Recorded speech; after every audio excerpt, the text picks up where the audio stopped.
Bonjour à toutes et bonjour à tous. Un grand bonjour évidemment à l'église du Tabernacle Dijon. J'espère que vous allez bien et bienvenue aussi à tous ceux qui nous rejoignent pour cette vidéo. Alors, donc nous sommes cette semaine dans notre semaine de prière et nous faisons toute une série donc, de partages sur comment surmonter le confinement ensemble. Et ce matin, j'aimerais vous donner une pensée pour tous ceux qui sont seuls pendant ce temps de confinement. C'est vrai que depuis quelques jours, quelques semaines maintenant, nous sommes confrontés à de nouveaux défis. Alors peut-être que pour vous, c'est déjà un défi d'être seul dans la vie de tous les jours, mais en plus de ça, ce défi est augmenté. Peut-être que certains le prennent comme une double punition, mais ils se retrouvent chez eux, bloqués chez eux, privés du contact direct avec les autres, privés peut-être des activités qui maintenaient le lien social avec les autres. Donc ça, c'est un premier défi. Il y a aussi le défi de toutes les informations qu'on reçoit et peut-être ces sentiments ou ces inquiétudes, ces doutes qu'on peut ressentir et qu'on ne peut pas partager avec quelqu'un d'autre. On a aussi dû peut-être réorganiser nos journées. Certains sont maintenant en télétravail, d'autres n'ont plus de travail et il faut repenser ses journées, repenser ses semaines.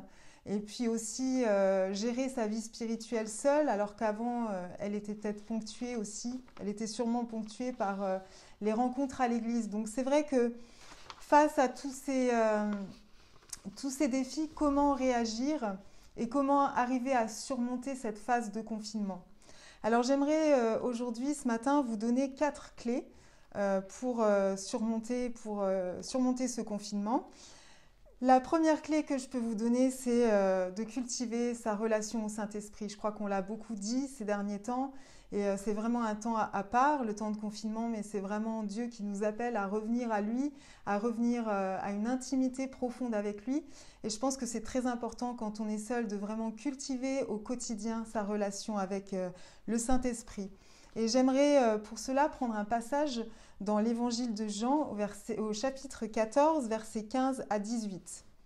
Et moi, je prierai le Père et il vous donnera un autre consolateur, afin qu'il demeure éternellement avec vous, l'Esprit de vérité, que le monde ne peut recevoir parce qu'il ne le voit point et ne le connaît point, mais vous, vous le connaissez, car il demeure en vous et il sera en vous.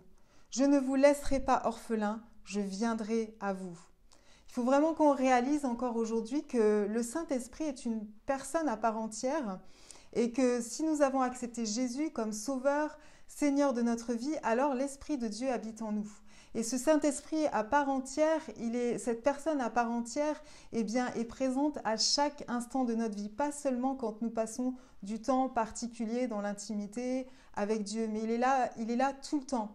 Et on peut vraiment s'appuyer sur lui.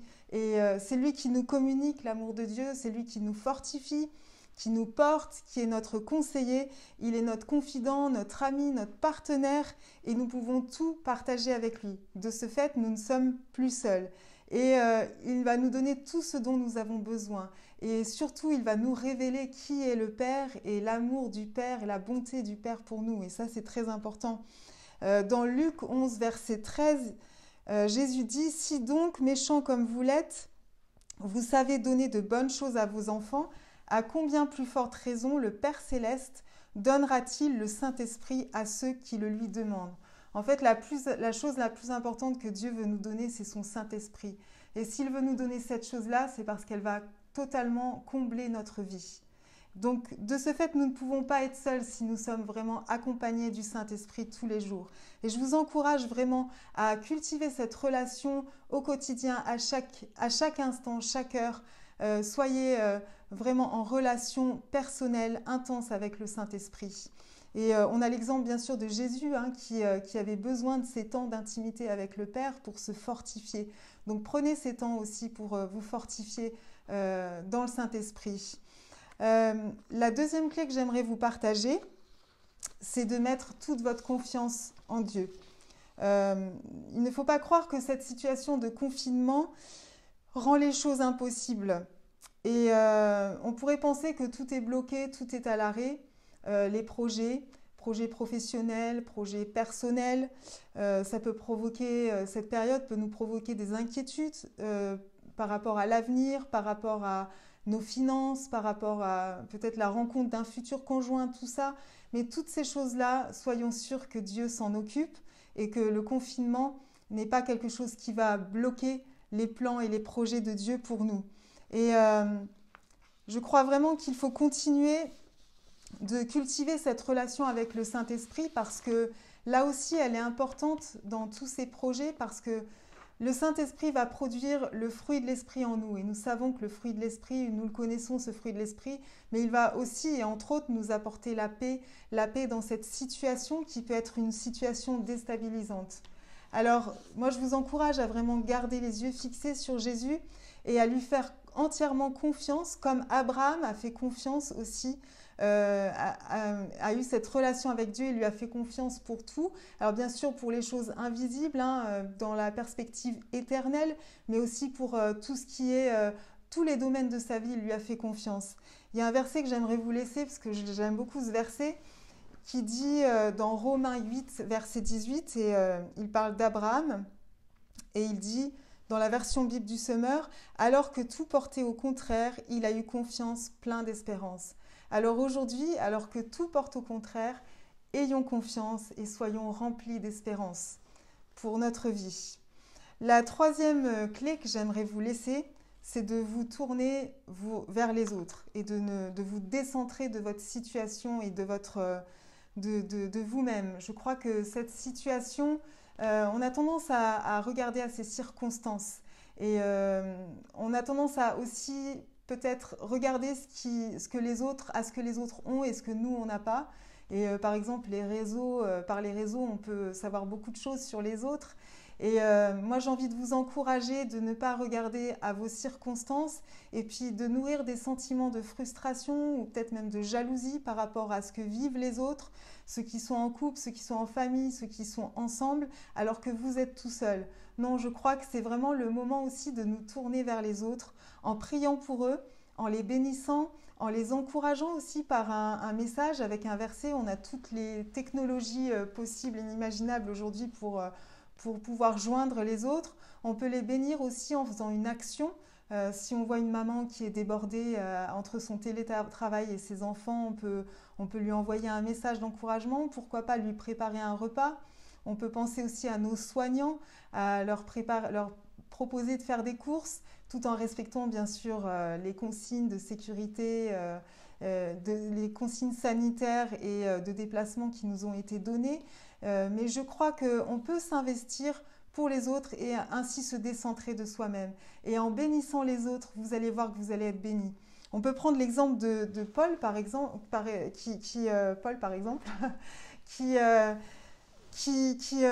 quand il était en prison, n'a pas regardé à sa situation, à la persécution ou à ses conditions de vie en prison.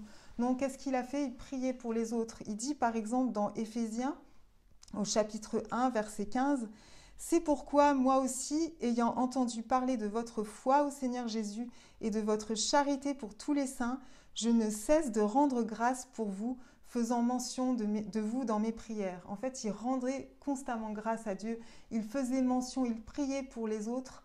En plus, les Éphésiens allaient plutôt bien parce qu'ils avaient entendu parler de leur foi au Seigneur Jésus, de la charité qu'ils exerçaient les uns aux autres, mais il continuait de prier pour eux sans regarder à sa situation. Et je crois qu'il y a vraiment une clé là à se tourner vers les autres dans ce temps de confinement. La quatrième clé que je voudrais vous laisser, c'est de saisir l'opportunité de vous former et d'investir pour le royaume. Je crois que ces temps de confinement, c'est des temps où on peut faire un bilan un peu sur tout ce qu'on fait. Parfois, quand on vit seul, on a tendance peut-être à se surinvestir ou à ne pas s'investir du tout, ça dépend. Mais en tout cas, je crois qu'il est bon de prendre ce temps pour épurer les motivations de nos cœurs, pour faire un bilan sur nos activités et surtout chercher la volonté de Dieu par rapport à ce qu'il veut pour nous. Et ce temps est vraiment propice, on a le temps on peut se mettre à part, on n'est pas comme dans une famille où peut-être c'est difficile de trouver un moment seul où on puisse être vraiment à l'écoute. Saisissons ces temps d'écoute pour connaître vraiment la volonté de Dieu par rapport à ce que l'on doit faire aussi, par rapport à l'appel qui est sur nos vies et par rapport aussi aux motivations de nos cœurs. Et on peut mettre ce temps à profit. C'est important de mettre ce temps à profit aussi et de bien s'organiser parce que je crois que pour ceux qui n'ont plus de travail, on peut se dire, bon, bah, de toute façon, je ferai ça demain ou après-demain. On se fixe pas forcément, on se fixe des objectifs, mais on les met pas vraiment en place. Ou alors, on passe son temps sur les réseaux. Il y a plein de choses intéressantes hein, qu'on peut suivre sur les réseaux. Mais qu'est-ce qui va rester de tout ça après le confinement? Je suis pas sûre qu'on se souvienne vraiment de tout ce qu'on a lu et entendu sur les réseaux. Par contre, ce qu'on va aller chercher dans la volonté de Dieu, ce qu'on va apprendre pour soi, mais pour investir dans le royaume, c'est ça qui va rester. Et je vous encourage à vous former, à travailler vos dons, vos talents, mais dans la perspective du royaume, comme je l'ai dit. Je crois qu'aujourd'hui, on est vraiment une société où tout est tourné vers soi-même, vers le plaisir de soi, vers toutes ces choses, le bien-être. Et les personnes qui sont seules sont vraiment impactées par cette vision-là. Mais nous devons aussi aller à contre-courant. Et ce que nous faisons pour Dieu avant tout, pour investir dans son royaume. Et j'aimerais prendre l'exemple de David. Dans le psaume 68, versets 34 à 36, il dit « C'est Dieu qui m'arme de vaillance, il me trace un chemin parfait, grâce à lui je cours comme une gazelle, il me fait prendre position sur les hauteurs, c'est lui qui m'entraîne au combat et me fait tendre l'arc de bronze. » En fait, on voit ici vraiment que David a pris ses temps de formation hein, dans les pâturages avec ses brebis pour se former, pour s'équiper. Mais c'est Dieu qui fait les choses. C'est Dieu qui m'arme, il dit. Il me trace un chemin. Grâce à lui, je cours. C'est lui qui m'entraîne. Et je crois que dans ces temps, c'est plus le temps de faire des activités pour soi ou se former pour des choses qui n'auraient pas un impact dans le royaume de Dieu. Donc je vous encourage vraiment à vraiment prendre ce temps qui est à votre disposition pour le faire. Et j'aimerais vous partager d'ailleurs un exemple concret. Au début du confinement, il y a une jeune femme de l'église qui m'a écrit pour prendre de mes nouvelles. Et d'ailleurs, je l'en remercie. Ça m'a fait vraiment très plaisir. Et on parlait un peu, elle est seule aussi elle est confinée chez elle, toute seule. Et elle me disait qu'elle voulait vraiment prendre ce temps. Elle avait commandé un livre. Elle est investie dans un service de l'église et elle me disait oui, j'ai acheté un livre et je l'ai commandé. Je vais pouvoir travailler sur mon service et puis ensuite montrer après le confinement à ma responsable ce que j'ai fait. Et je crois vraiment c'est un bel exemple que nous devons suivre. Et donc voilà, donc en conclusion, les 4 clés pour surmonter ce confinement, quand on est seul, sont les suivantes. Cultiver sa relation au Saint-Esprit, mettre toute sa confiance en Dieu, se tourner vers les autres et se former afin d'investir pour le royaume. Ce qui est important finalement, c'est ce que nous allons cultiver, ce que nous allons semer, cultiver pendant ce temps de confinement. Parce que c'est ce qui va fleurir et produire du fruit après. Et comme Pasteur Michel disait dimanche dernier, c'est ce qui est semé dans l'esprit qui restera, c'est ce qui est produit dans l'esprit qui restera. Donc je vous encourage vraiment à persévérer, à continuer, à ne rien lâcher et surtout à tenir bon pendant cette période, sachant qu'un jour nous allons nous retrouver tous ensemble pour vivre de nouvelles choses ensemble. Alors, comme c'est notre journée de prière, notre nouvelle journée de prière, j'aimerais vous donner 3 sujets. J'aimerais donner ces 3 sujets à toute la communauté pour qu'elle puisse prier pour les personnes qui sont seules pendant ce temps de confinement.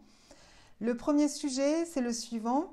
Que Dieu puisse les remplir de son amour, les garder dans sa paix et sa joie et leur accorder sa grâce. Le deuxième sujet, que le Saint-Esprit puisse être leur soutien et qu'il puisse être fortifié dans la foi.